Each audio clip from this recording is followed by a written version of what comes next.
ഒരു ദുരന്തത്തിനിടയിലാണ് ചില ദുരന്തങ്ങളെ നമ്മൾ പരിചയപ്പെടുന്നത്.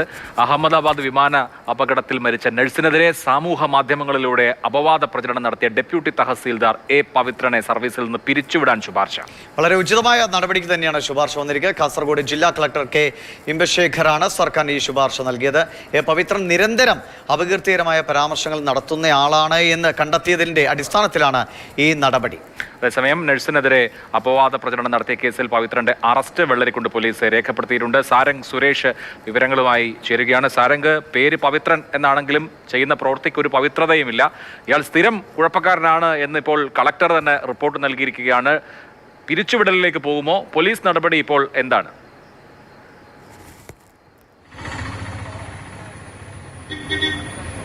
അഭിലാഷ് സൂചിപ്പിച്ചതുപോലെ തന്നെ പേരിൽ മാത്രമേ പവിത്രതയുള്ളൂ.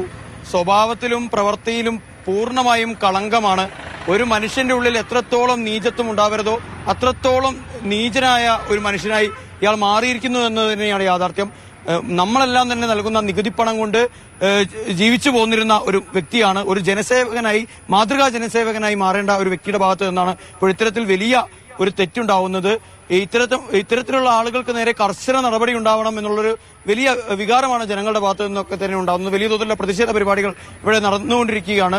അല്പസമയം മുൻപാണ് വെള്ളരിക്കുണ്ട് താലൂക്ക് ഓഫീസിൽ നിന്ന് തന്നെ പവിത്രനെ കസ്റ്റഡിയിലെടുക്കുന്നത്. അതിനുശേഷം ഡിവൈഎസ്പി ഓഫീസിലേക്ക്, ഹോസ്ദുർഗ് ഡിവൈഎസ്പി ഓഫീസിലേക്ക് ഇയാളെ എത്തിച്ചു. അവിടെ നിന്ന് വിശദമായി ചോദ്യം ചെയ്തതിനു ശേഷം പോലീസ് അറസ്റ്റ് രേഖപ്പെടുത്തി. ഇവിടെ നിന്ന് ഇപ്പോൾ വൈദ്യപരിശോധനയ്ക്കായി ആശുപത്രിയിലേക്ക്, ജില്ലാ ആശുപത്രിയിലേക്ക് കൊണ്ടുപോയിരിക്കുകയാണ്. അവിടെ നിന്നായിരിക്കും മജിസ്ട്രേറ്റിന്റെ അടുത്തേക്ക് ഇയാളെ എത്തിക്കുക.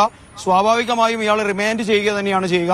കാരണം എത്രത്തോളം ഒരു മനുഷ്യന് നീചനായി ചിന്തിക്കാൻ കഴിയുമോ? കാരണം ഒരു ദുരന്ത സ്ഥലത്ത് നിന്ന് മനുഷ്യന്മാർ മുഴുവൻ, ഓരോ കാഴ്ച കാണുന്ന ആളുകളും മനസ്സുകൊണ്ട് നടുങ്ങി വിറച്ചു നിൽക്കുന്ന സമയത്താണ് ഇയാളുടെ ഭാഗത്ത് നിന്ന് തീർത്തും ഒരിക്കലും ഒരു മനുഷ്യന് പോലും ന്യായീകരിക്കാനോ യോജിക്കാനോ പറ്റാത്ത തരത്തിലുള്ള ഒരു പ്രതികരണം അല്ലെങ്കിൽ അത്തരത്തിലുള്ള ഒരു വിദ്വേഷ പരാമർശം ഉണ്ടാവുന്നത്.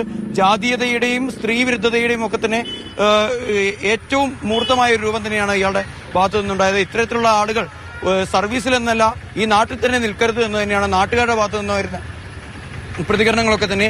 എന്തായാലും റവന്യൂ വകുപ്പിന്റെ ഭാഗത്തു നിന്നും പോലീസിന്റെ ഭാഗത്തു നിന്നും അതിവേഗത്തിൽ തന്നെ നടപടി ഉണ്ടാവുന്നു.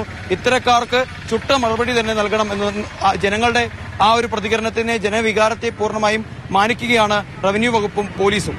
അഭിലാഷ്.